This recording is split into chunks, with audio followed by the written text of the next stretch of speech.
आपने तमाम प्रकार का नरेंद्र मोदी सरकार पर कहीं ना कहीं अपना गुस्सा दिखाया। इस गुस्से के पलने की असली वजह क्या है? तब कि वो कहते हैं कि हम बुनियादी चीजों पे काम कर रहे हैं, 70 साल का सिस्टम को सुधारने के लिए हमें कुछ समय तो चाहिए ना। सिस्टम को सुधारने के लिए तो सिर्फ 24 घंटे काफी हो और 1000 आदमियों की जरूरत नहीं। देश को एक ही आदमी बदलते हैं। सुभाष ने जो है पूरे तंत्र को बदल दिया था। भगत सिंह ने एक ने फांसी पर चढ़कर पूरे देश में इनकलाब ला दिया था। ये सब बहकाने की बात है, ये सत्ता में बने रहने की बात है, ये भ्रष्टाचार फैलाने की बात है, ये बेरोजगार बनाने की बात है, देश को अशिक्षित करने की बात है, किसान को बर्बाद करने की बात है, युवाओं को लड़ाने की बात है। ये सारी की सारी जितनी भी मोदी की बात है ये आरएसएस से चली। और आरएसएस मैंने जब से देखी थी जब देश अंग्रेजा का गुलाम था। और आरएसएस एक अलग लॉबी हो गई, आरएसएस एक अलग लॉबी हो गई। हम भारतीय जनता पार्टी की बात कर रहे हैं। भारतीय जनता पार्टी जब किसानों के लिए कोई कानून लाती है तो आप लोग विरोध करते हैं। जब आप पंजाब सरकार उठाते हैं तो उसे कहते हैं कि भारतीय जनता पार्टी ने उठवा दी। तो किसान एक अपने मूवमेंट पे भी क्यों नहीं रहता है? किसान तो अपने एक मूवमेंट में, एक तो इनका ये जो मीडिया है, जो भी रूमर ये चलाओगे उसने सही नहीं, गलत रूमर ने ऐसा चला देंगे जैसा ये बिल्कुल सही है। क्योंकि अमित शाह ने कही थी 100 बार झूठ बोल दो वही सत्य हो जाए। एक किसान नेता का कहना था कि वो ग्रामीण कहावत थी, मुझे थोड़ा कम पता है, कि छाछ तो बोले छलनी भी बोले। कि भारतीय जनता पार्टी के एक नेता कहते हैं कि पंजाब सरकार ने शांतिपूर्वक चलने वाला किसान आंदोलन कुचल दिया। आप कैसे देखते हैं?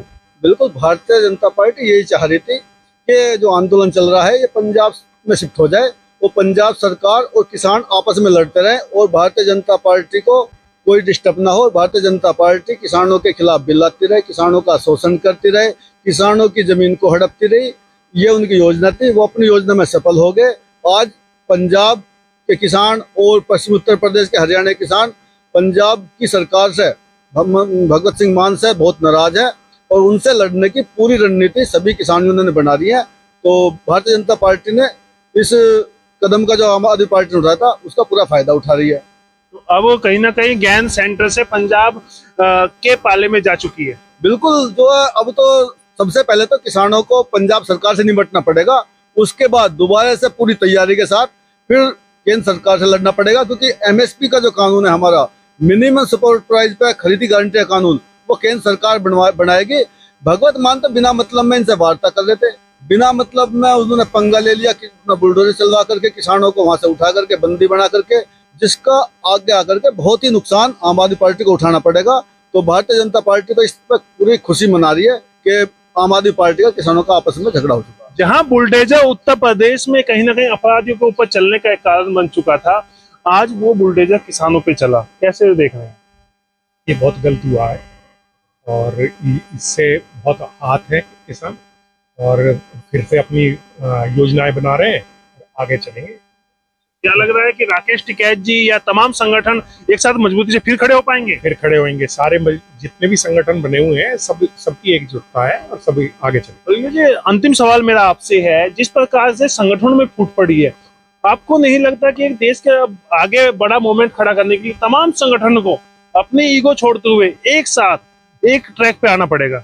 नहीं, बिल्कुल ये आपकी सही बात है। जितने भी किसान यूनियन है सभी को एक होना पड़ेगा, जितने भी खाप पंचायतें हैं उनको एक होना पड़ेगा और जो सामाजिक संगठन है उनको भी एक होना पड़ेगा। देखो, खाप पंचायतें, किसान यूनियन है और मीडिया और सामाजिक संगठन ये सदा सत्ताओं की जो गलत नीति है उनका विरोध करते रहे, सत्ता के अत्याचार से लड़ते रहे। इनका सत्ताओं से किसी भी सत्ता आई, चाहे कोई तानाशाह की आई, चाहे मुगल बादशाह की रही, चाहे अंग्रेज की रही, ये कभी सत्ताओं के नहीं हुए, सत्ताओं के अत्याचार से लड़ते रहे। दोबारा से हमें अपनी उसी नीति को अपना करके, अपना निजी स्वार्थ छोड़ करके सभी किसान नेताओं को एकजुट होकर के दोबारा से केंद्र सरकार पे धावा बोलना पड़ेगा। और चाहे संसद भवन पे बोलना जाए, चाहे और कहीं पे जहां से भी कानून बनते हो, हालांकि संसद भवन ही है मैन, दोबारा से संसद भवन को घेरना पड़ेगा। बोला तो था आपने हमला, आपने लाल किले पे भी आपने झंडा फहरा दिया था। हाल तो क्या हो गया था, निशान साहिब है हमारे, गुरु गोविंद सिंह थे, कहीं भी फिरा सकते हैं हम। निशान साहिब कौन सा गलत? इतना को आप सही मानते हैं? बिल्कुल सही मानते हैं। निशान साहिब तो सब जगह फहराते हैं, अमेरिका में फहराता है निशान साहिब। हमारे गुरु गोविंद सिंह जी के पहचान है, विजय का प्रतीक है। और जहाँ पे निशान साहिब लटकता है वहाँ पे हमारे लंगर चलते हैं, गरीबों के लिए आसरा मिलता है, गरीबों को खाना मिलता है, रहने की पूरी सुविधा मिलती है। जितने भी गुरुद्वारे हैं, तो निशान साहिब तो हमारा विजय का प्रतीक, शौर्य का प्रतीक और हमारी आन बान शान है। उसको हमारे अब बस चलेगा तो एक दिन संसद भवन पे ठहराएंगे। चलिए, धन्यवाद।